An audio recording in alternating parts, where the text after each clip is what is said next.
Très bien, merci Pierre. Donc au Forum des associations de Surgères. Alors on parlait tout à l'heure de plongée, une autre association qui ne manque pas d'air et pour cause. Elle milite pour un air plus respirable, Surgères Alerte, même si elle fait grincer pas mal de dents, elle a au moins le mérite de faire avancer les choses. C'est bien le cas, hein, Pascal Dupuis, vous êtes le président fondateur. J'espère que c'est le cas. En tout cas, on essaie d'améliorer notre cadre de vie. Sur deux projets essentiels, deux thèmes essentiels, qui ont été les éléments déclencheurs, hein, d'ailleurs. Les éléments déclencheurs, ça a été une enquête publique par rapport à la modification d'une installation destinée à traiter des eaux usées issues de l'entreprise Charentais. Ces eaux qui sont stockées puis épandues sur des terres agricoles et qui génèrent une gêne olfactive dans l'année, et essentiellement l'été quand on est dehors. Et donc ça c'est plutôt désagréable, on imagine. C'est désagréable et voilà, c'était le premier thème. Le second, simultanément à cette installation, il y a eu une annonce comme quoi notre incinérateur devait être rénové et augmenté en capacité. Et nous estimions que la population n'avait pas suffisamment été consultée dans ce projet. Bien, on parle d'un déplacement aujourd'hui en Saintonge, ça devrait vous rassurer.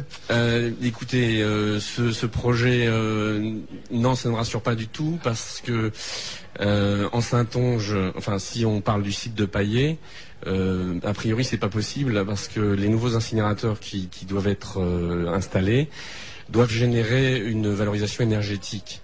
Et la valorisation énergétique, ça signifie que l'énergie doit aller dans une industrie ou dans une ville sur un réseau de chaleur. Or, à Paillé, vous avez un village de 300 habitants et aucune industrie à côté du site de l'incinérateur actuel. Donc pour vous, c'est un site inadapté, hein. Pour l'instant, il ne l'est pas. Après, une industrie peut-être, il va falloir faire un projet conjointement avec d'autres industries. Alors, Surgères Alerte est une association militante, on peut le dire, mais aujourd'hui, plutôt place à la convivialité. Quel est le message que vous allez faire passer sur votre stand? D'ailleurs, vous êtes situé près de la Fontaine. Oui, on est situé près de la Fontaine. Le message essentiel de l'association, c'est de faire de l'information. Maintenant, sur les déchets en ce moment, puisque cette année, le nouveau plan départemental d'élimination des déchets, qui va décider de la politique du département pour la gestion des déchets pour les 30 ans à venir, est en train de se discuter. Donc l'objectif de l'association, c'est d'obtenir auprès de ce plan départemental un projet ambitieux de traitement des déchets. Et ce projet ambitieux, c'est un projet sans incinération du tout.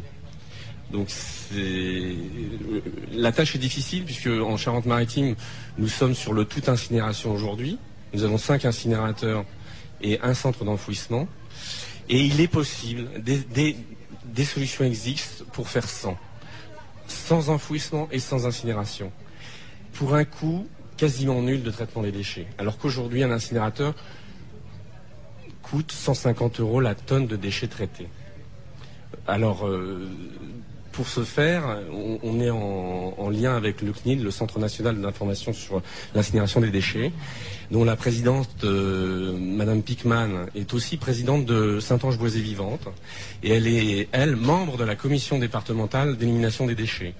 Elle va présenter ce plan auprès à tous les élus qui sont présents à la commission, et essayer de contrebalancer cette politique qui est présente, qui a été décidée il y a 30 ans, et nous espérons qu'elle va toucher les élus, et on travaille en ce sens-là. L'avenir le dira.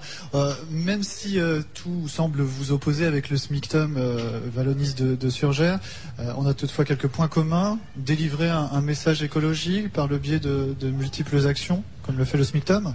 Oui, on participe aux mêmes actions, puisqu'il y a la semaine européenne de réduction des déchets, à laquelle on a participé conjointement sur les mêmes lieux avec le SMICTOM. Et c'est très intéressant tout ce qu'ils font, et ça crée une émulation, donc c'est parfait. Est-ce que vous avez des exemples de gestes écologiques, par exemple, à appliquer au quotidien? Ouais, le geste écologique de base, c'est d'essayer d'avoir un panier avec soi quand on va sur le marché, comme aujourd'hui, de refuser les poches plastiques. Alors, il y en a qui sont difficiles à refuser, celles chez le poissonnier, en général, on les garde. Mais chez le marchand de fruits, un panier permet aisément d'éviter déjà une bonne quantité de déchets. D'accord, éviter les emballages plastiques, c'est ça, comme au supermarché par exemple? Alors au supermarché c'est plus délicat, parce qu'on nous les impose. Et il faut que la population, et même ce plan départemental qui va avoir lieu, réussissent à imposer aux industriels de diminuer la quantité d'emballage présent dans les produits de consommation courante. Et est-ce que de ce côté-là, justement, ça avance? Est-ce que les industriels progressent? Alors, les industriels progressent. Si vous voulez, il y a toujours autant d'emballages présents, mais ils sont plus légers. Ils travaillent sur la légèreté de l'emballage. Donc, il y a une amélioration, ça reste des déchets. Mais la quantité diminue par le fait qu'on allège le poids du déchet. Très bien, merci beaucoup. Merci Pascal Dupuis. Je rappelle que vous êtes le président de l'association Surgère Alert et que l'on peut vous retrouver aujourd'hui au Forum des associations. Merci. Merci.